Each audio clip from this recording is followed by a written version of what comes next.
the Within Orb podcast. Come get Within Orb. Hello, my name is Jenn Zahrt, and welcome to Within Orb, a production of the Celestial Arts Education Library, a podcast bringing people together around the love of astrology, books. Join me as I interview people about the astrology books that changed their life and practice. You can support the podcast at withinorb.com. Welcome to an episode of Within Orb. Hello, Stormie. Hi, how are you? I'm doing well. I am super excited to have you here and let everybody know where you're beaming in from today. Oh my gosh, I am beaming in today from our recent move to Sevilla, Spain. We are in España. I love that. I am so excited to see all of the things that you've been posting. And honestly, truth be told, I wish I had a Taurus moon so that I could jump over the pond and go and just eat everything in your neighborhood with you.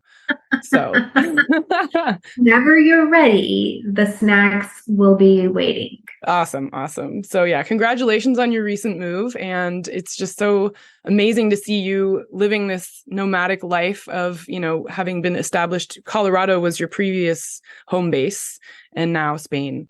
So let's rewind and just go back to the beginning of your work with astrology. What was the first astrology book that you remember reading?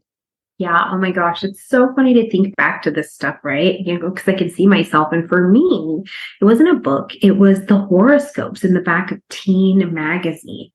I was super in. I did all the quizzes and I always came out in the middle, right? I have Mars and Libra. I'm like, look, we're looking for justice. And then I would read all of the horoscopes and I just was super duper in. And I explain this sometimes that when I was 6, 7, right there, at that, that Saturn square, my mom took me to my very first metaphysical fair and we're watching the people do the things and it was great. There's tarot, there's numerology, and I zoned right in on an astrologer. But when I was watching her hand create this chart, I felt like I had done it 100,000 times. It was the most common piece of information to me. So for me, astrology has never, at least until, I got a little bit older, it was never like, oh, I have to read all the books. I have to learn everything. I have to have this. Instead, it felt like this piece of DNA that was never going to leave me. So I was never afraid to venture away from it and find out what else was out there or what else blended with it. And you can see that in my work today. I'm like, we need to talk about your Venus. We need to talk about your moon. Also, why is your business broke? It's like this great blend that when I think about reading Teen magazine and reading it and just being like, yeah, absolutely, this is me, but not feeling like, oh my God, I gotta go take a course. I can see that in me, at that time. That's amazing too, to see that this Saturn square moment around the age of 7, it's almost like Saturn said, okay, kiddo, here we go. This is waiting for you. I'm here. Yeah, kind of like a welcome back. It was like, ja-jang. Yeah, right. Kind of like that. Yeah. I'm curious actually to track how many astrologers have awoken to astrology through a Saturnian contact, not because something's in crisis, but just these squares, oppositions, waning squares, etc. to see in the tradition, astrology is ruled by Mercury and Saturn because we have the mercurial sense of, tricky underground knowledge of the future, but then the Saturnian sense of to do it well, it actually takes a long time and it's kind of hard. Right? You're going to put in some work. If you want to be a master at this, you got the 10,000 hours to fill. Oh man. Yeah, I get that. I can see the way that connection lights up. And then I also have just in that Saturnian realm right there, I've got a stellium. So it was like, things were peaking from my Mars to my moon, to my Saturn, to my Pluto. It had been a good old awakening waiting to hit that Saturn square, and then there I was. And here I am at the top of the field. So the teen scopes, I think also when we have the horoscopes in the magazines, it's like astrology's prophylactic. It's like some people go, oh, that's hocus pocus or entertainment. And other people go, this is my work, right?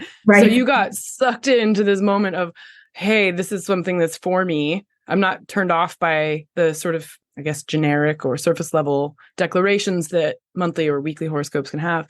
But what was the first book that really landed in your consciousness as a guiding light for you?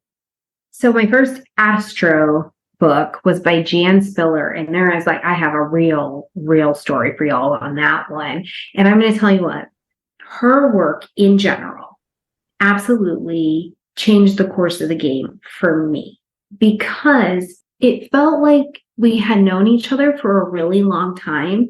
And she was there at my awakening to be like, remember, I already taught you this. Like, we were already in school, almost in a very evolutionary on my side anyways. Like, we had already been in spirit school together, and she was just waiting for me to like get my life together and become an astrologer. So all of the books by her, but astrology, all of her new moon books were the ones that really like hit for me. That's very cool. And her astrology for the soul is about a node. It's about the north node of the moon. It is. And then I later, moved down the road for more formal training under Steven Forrest. So it's like, I kind of knew where I was going and what tribe I belonged to, I think, from the beginning. Yeah. So would you say then that you're in the evolutionary astrology tribe? Yeah, this is so funny. Yes is the answer. I'm an EA chick for sure, but I have Uranus at the IC. So also from the Noel Till line, I absolutely love that work. And I think that they blend together beautifully. And I think that evolutionary does this great Jupiterian explanation of the big picture of where you are and where you come from.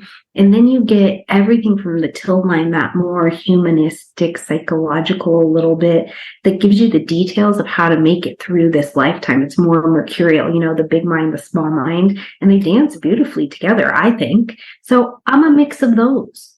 Very cool. So if you were to give someone a kind of synopsis of Jan Spiller's astrology for the soul and distill for them kind of like the tweet version of what is so impactful about this for someone who's never encountered the book before, what would your summary be? Immediately, I would say, first of all, get it. It's great. Second of all, it is at a practical level. It's a quick reference to what are the real driving forces of these nodes and where did they come from and where are they going? And what is the story behind what you or the person in front of you whose nodes you're reading about are trying to get or trying to surrender. And that's really important, because when we meet in the moon, we meet beyond the level of consciousness in the soul story to say, wait a minute, you've been working on this for 15 years and you've done all the right steps in this lifetime. Maybe it's just beyond that, and we need to understand your previous motivations to help you tweak what you're trying to get done. That was not a tweet level. I understand. No, yeah. But I mean, it helps to kind of, I've been lately referring it to as like nutrient dense, right? Like we got to get it distilled down to some kind of like bite size. So, and then I noticed also in her book, when I looked at the table of contents, there's no South Node. Is there an implicit discussion of South Node activity? There is. And actually, with everything that she's talking about as she starts in there, she does too start from the position of the South Node, because it's coming through the lens of the North Node, but you can't really actualize it just yet. So what did the South Node want? And so then how is the North Node working in that opposition to it? And then she's got these beautiful sections that's about, okay, like where is it? Where did it come from? What is it trying to search out? But also, what's the past story of how did they work? What was their romantic life like? What were their relationships like? What are mantras or sayings that this particular North Node needs to remember to integrate with that South Node? I mean, what a way to work with your inner life. Yeah.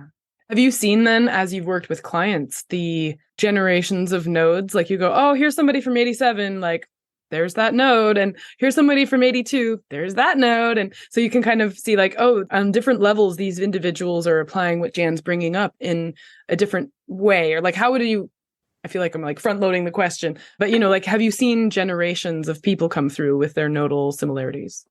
Yeah, I absolutely have. And one of the most notable that I think I've experienced is really looking at the Cancer North Node, so Capricorn South Node. And it's really very interesting because what you get is a lot of really hard workers who are really good at the movement portion of things and have a much harder time surrendering into the vulnerability really of that emotional life, because really what they've wanted was to be in charge, have structure. They've been the king or queen, for a while. And so they know how to do that. And I know how to get it done is like the chant of that nodal axis.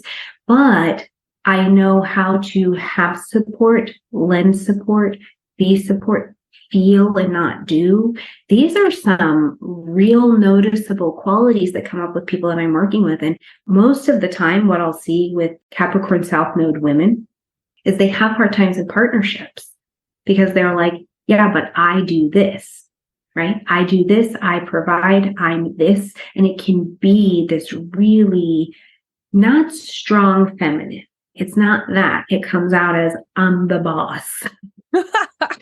Which seems challenging, perhaps, to a structure of a male-female patriarchal situation, perhaps, right? Oh, absolutely, right? Because then what happens is, right, trying to get to that North Node, and I laugh about this because my husband and I have the same nodal axes. We're both Cancer, Capricorn axes, and we're just 28 days apart. So I'm like, okay. Anyway, but so then what it looks like is it's like, why are you crying? It's like, that's not actually very nurturing. You know what I mean? Why are you crying? Let's just do something about it. And so it misses kind of that energy. And there are defining characteristics for sure, each generation that share these that we can pick up on. As soon as we start talking, we start the session, we start the whatever. And I say, okay, well, where are your nodes? I kind of, from that book, have this reference in my mind of, it doesn't mean that you're this. It doesn't mean that you have these challenges, but let's talk a little bit about how these might be showing up, even in ways that you're unconscious to. The Gemini South Node, Jen, love them. I'm like, hey, listen, you got to stop being students and come out here and be teachers. Like, come Sagittarius it up, friends, like get out here. And then the reverse.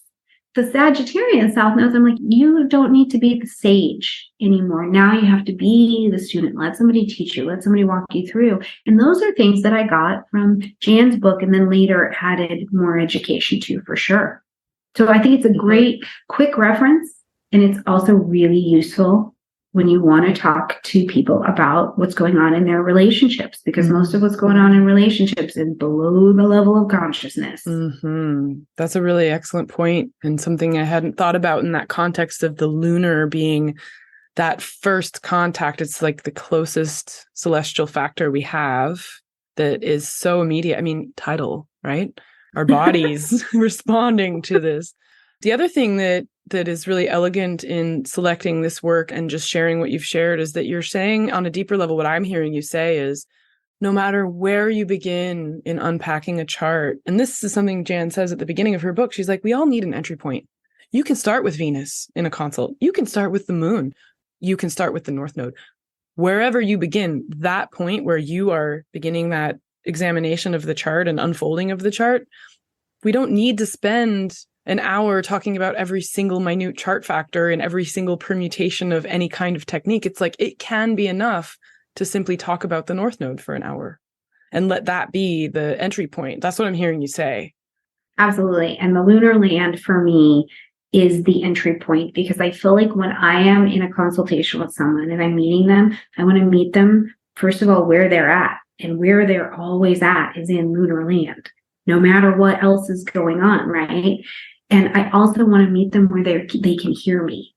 And if I meet you at the safest place that you got available, we're going to be able to do a lot more in this consultation than if I try and meet you at your sun, or God help me, if I try and meet you at your Pluto, you're going to be like, listen, gets all Plutonian, which is beautiful. I'm not sure about the bedside manner of starting a consult with the Pluto placement. I don't know. I've got a couple of clients that I'm like, listen, I should probably only start with that. Okay. Yeah, of course. I mean, I feel like in terms of any consult, it's important to start with, it's like a heat-seeking missile. Like, what's the red zone? What needs to be spoken about in this chart? So yeah. Very cool insights about the North Node. Hello, this is JD Kelley, the host of the AstroMagia Conference, held online this year from November 16th to November 18th. Find out more about the conference at astromagia.org. AstroMagia seeks together creatives, practitioners, and scholars engaged at the intersection of astrology and magic. Some of this year's notable contributors are Chris Warnock, Demetra George, Michael Ofek, Dr. Al Cummins, and Alkissis Dymek. The conference has 7 keynotes, over 40 other talks and presentations, art and performance, aimed at all levels of familiarity with astrological magic, its history and practice. Find out more about the conference at our website and also on this year's theme, Astral Sensibilities and Sensualities.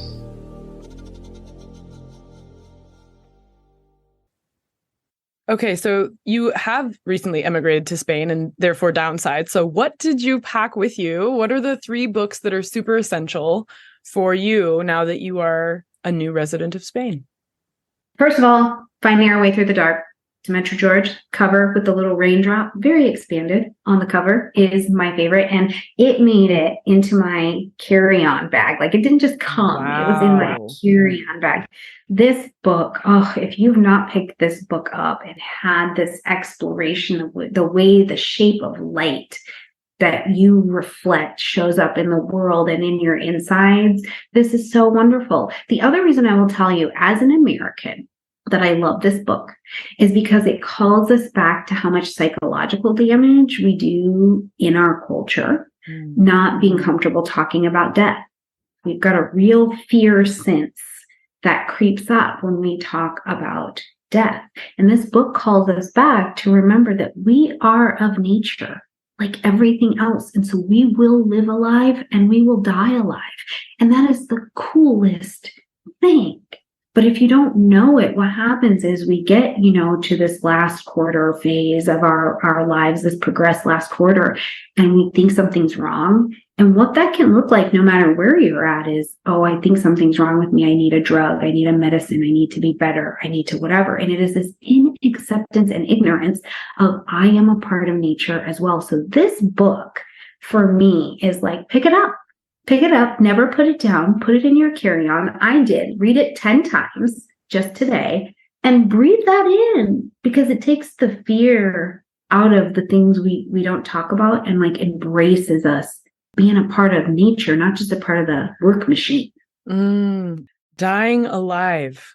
Is that a quote that Demetra says in here? No, I say it. I love that. Yeah, I say it consciously and lovingly with a welcome to people today because of this book. Because I'm like, listen, you are not made to be in the first quarter getting it done all the time, energy. Sometimes you're balsamic and you have your personal winter and you've got to die off, because when you are in a balsamic energy, you are losing and shedding and dying off a piece of you so that the next version of you that's ready to live your best life can be doing that. Right. And it's so personal. So I try and bring the language forward. We live alive and we die alive. I'm really glad that you articulated the ownership of that phrase, because it's having an impact on me. I'm thinking also about the philosophical, like, die before you die. And what I'm hearing you say is we have to embrace our secondary progressed lunation cycle to actively die before we die. Because if you think about the fact that we live maybe, in our best life, 90 years on average, so say the traditionals behind me, then we kind of get 3 lifetimes in one. Absolutely. We have that youth phase, the adult phase, and then the elder phase. Not necessarily coinciding with the lunation cycle, definitely with the Saturn one. And those two are linked in a way, obviously, with the math and the astronomy. Right. But this dying alive concept is like, hey, when you're in that secondary progressed balsamic phase, never fear. You will get that chance to have a brand new situation. But I want to ask you, like, what is the quality of that next new phase once one has passed through that threshold of the secondary progressed new moon? How have you seen that play out with your clients in your life? Yes, thank you for asking, because I just light up to talk about this. And I think it's so damn delicious because, first of all, to get through the balsamic phase and not get through it, but to go through it and to have the grief that you have to grieve because a version of you spiritually, mentally, cellularly is leaving. It's done. It's done the best that it could do for you. So to have the grief, but also to have the gratitude. The balsamic time when I work with people is a time of celebration. You're going to see some things, some hard things, but I want you to look back in your life and be like, wow, I did do that. I did survive that. I have survived 100% of the things I've been through, right? Like we're going to also have deep gratitude in that hermiting time.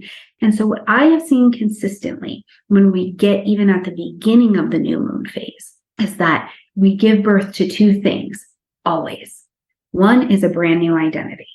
Always there's a new version, right? And that's why that new mooning energy is so weird, because you've only made but never met this new identity. So you don't know how they work. You don't know what they're into, but you just know that old you is gone.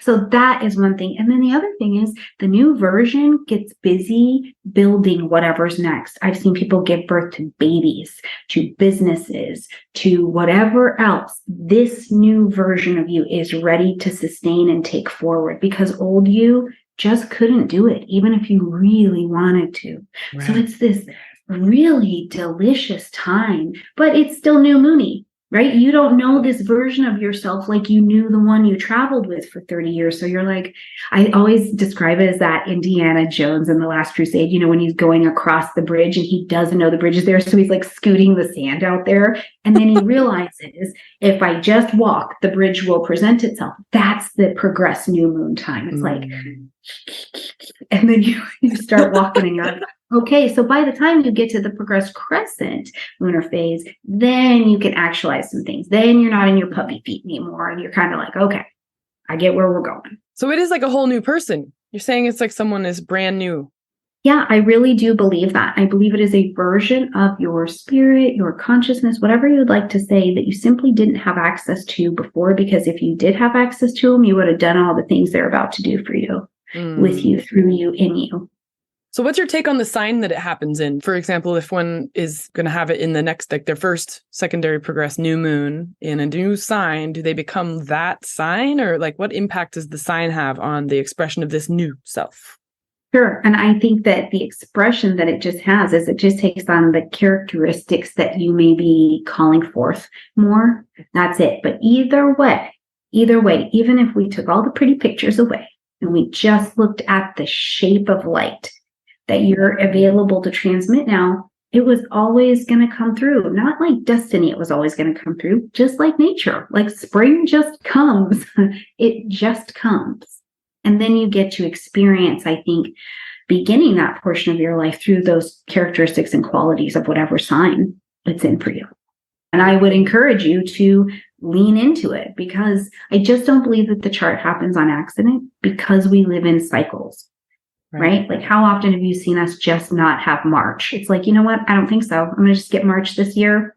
But you're calling out a lovely lineage in Demetra's own work, because she wrote this before the turn to more traditional techniques. And even inside those, she talks about a symbolic unfolding of the chart using Hellenistic astrology that is inherent in the chart itself, unrelated to the transits and the natural phenomena happening around that individual. Like if you were to simply look at the mathematics of the moment of your birth, you could forecast circumambulation through the bounds, annual perfections, solar returns. You know all of this. This is already in the ephemeris. You can calculate it and create an entire life map.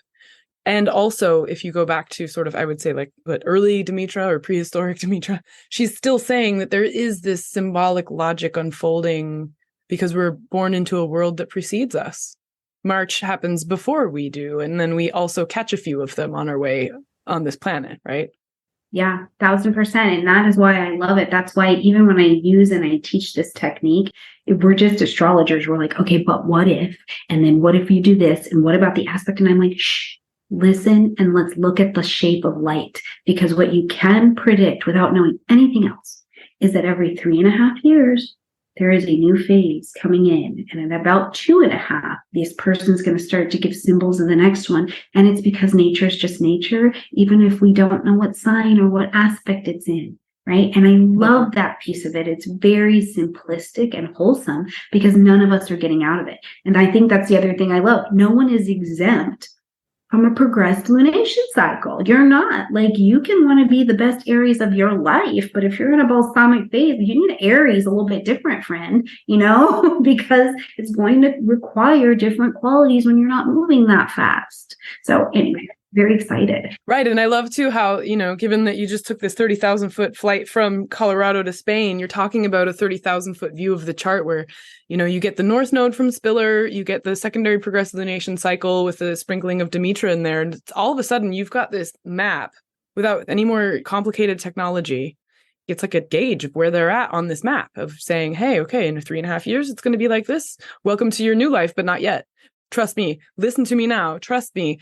And then you give them space to have that gratitude, that grief, that sort of moment of what's happening. Everything that used to work isn't working. Absolutely. You can help them through that.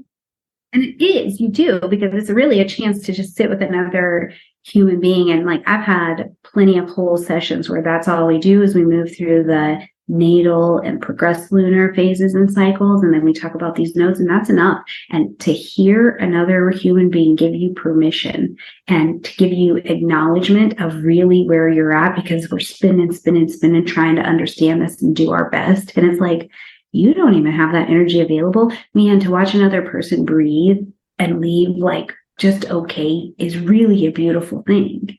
I'm like, yeah, you might get married in this lifetime. Hell, I don't know anything about that, but I can tell you that you're a first quarter natal lunar phase. So you're going to be trying to do a lot of things. Please do your laundry. First quarter people, do your laundry. All right, everybody, stop the tape. Go do your laundry. We'll come back in a second. So what is your second and third book that is in your luggage right now? Okay, so there's no more books in my life. No, Demetra was the only one who made it. She made it in physical form. Oh my gosh. Rest, okay, they're in my Kindle. Okay. We needed to do that. We need to downsize a little bit until we get here. And I'm sure I'm going to go buy them all in paper copy. But the next book that came in my Kindle edition is The Book of the Moon by Steven Forrest. Love that book. Love that book. Love that book. I mean, it's more Lunar-Land. Yeah, you know what I mean? Yeah. But it's in a very Steven Forrest kind of way where, first of all, honestly, it was the first book that I ever bought when I started reading it. And I think it was just the right timing and alignment. But I started reading it and I felt like he and I were having a conversation and it made me cry. Like immediately. And I was like, yes, I do understand. And I do understand that when I'm outside, just as a regular human being, a skill I have is to stand and to look up at the moon and know what it's doing and where it's at. And what does that light reflect back to us? And what does that mean about the sun? If I can see you doing this, and there is this conversation that is absolutely cyclical and beautiful. And we get to have this unfolding and this acknowledgement of it. And furthermore, the motivations and safety features, as I call them, that people need. And it changed my home life, reading that book, understanding the motivation and safety features of the people in my home. Just what is the moon doing? What is your moon doing? Mm-hmm. That's the kind of stuff that changes home lives. Yeah.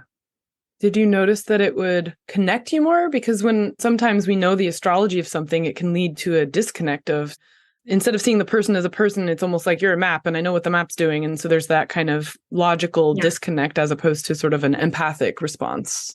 I understand what you're saying. I've definitely seen that happen where it's just like, oh, you have a moon in, fill in the blank.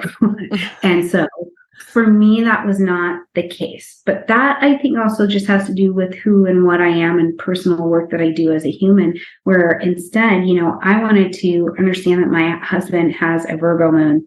And what does that mean? What does it kind of look like when it's out of whack? What does it look like when it's in whack? And what does it need to feel safe? What are the things, you know what I mean? Yeah. So it was the difference between, I have a Libra moon, okay? Like I think about how I feel and then we get to it, right? And he has to be with how he feels in that earthiness and then come up and out. Probably be alone, right? He needs to be alone and he needs to pine through the details very genuinely. So what it did in my home and in my life was create this space for him to be whatever version of that moon. But I also set the table for that moon to be able to eat well if it needs to, or push away if it's full.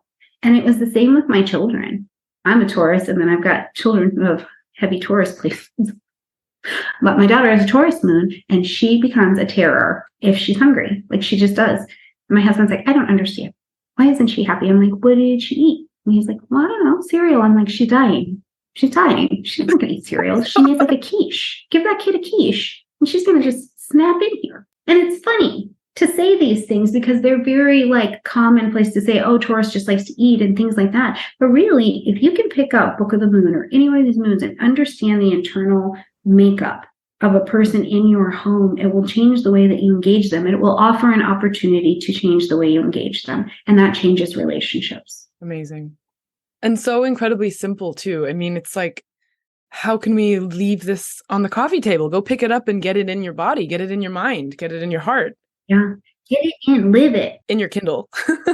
Get it in your Kindle. Get it in your Kindle, get it on your coffee, but get it wherever. Yeah. Because really, I think, Jen, when it comes down to it, the business of living is relationships. And if you cannot relationship, that's a problem. And that's a real challenge that humans are growing through. So if we've got simplistic tools like a book I can pick up and just understand and see the perfection and the wholeness of a person in my life and then treat them as such, I need to pick up that book. I want to pick up that book. Yeah. So go get Book of the Moon is what I'm saying. Go get Book of the Moon, and also be in touch with opening our perceptions to the fact that other people might simply need different stuff than we do. Right. And learn how to serve it and make space for it, set the table for it, as you said. Yeah, absolutely. I mean, he has taught me a lot about, and I'm a Virgo rising, right? So it's interesting though. I say that I show up and people are like, oh, she really has her life together. And I'm like, oh, I have a Libra moon. Don't worry. It's fine. It's crazy in here, but he taught me a lot in his Virgo moonness about being. What does it mean to be, and suss through the details? And then so experience them. So you learn a lot. There's an opportunity anyway. Very cool. All right. Third book. My third book is Inner Sky. Another Forrest. It's another Forrest book. And I will just say this, okay? Steven Forrest is one of my favorite human beings. He's somebody I learned from. I literally have all the Forrest books in my Kindle. I've got them all. So, it's not that I'm biased. I just have them all. But Inner Sky, I think, is really great. I think that is a phenomenal breakdown of the way that astrology and evolutionary astrology can work. And that is one thing that I have always respected about Steven's work is he's like, I just do this. And I love that. Subject matter expert kind of vibrations of, no, I'm just saying this. I'm not saying that over there. I'm just saying I do this, and then I put it on paper. Yep. And you can read it now. And I love that. So Inner Sky is that for me. Very awesome. So if you were going to point someone to learning, because I know you teach, if you were going to introduce astrology to a new student, which are the books that you would recommend? Or maybe even like, where would they begin, even if it's not a book? How would you get someone on track to becoming an astrologer? Yeah, well, I think one of the easiest common places to start is online. There's tons of free content. I like YouTube. You guys know I hang out on YouTube, but I like YouTube. I like podcasts and things like that because you have people giving, right? They're just giving their knowledge, and a lot of it is very, very good. So I say to start there. I always say, whether it is business or it is astrology, start where it's free. That is in your budget, right? It's in your financial budget. So start where it's free. That's a great place.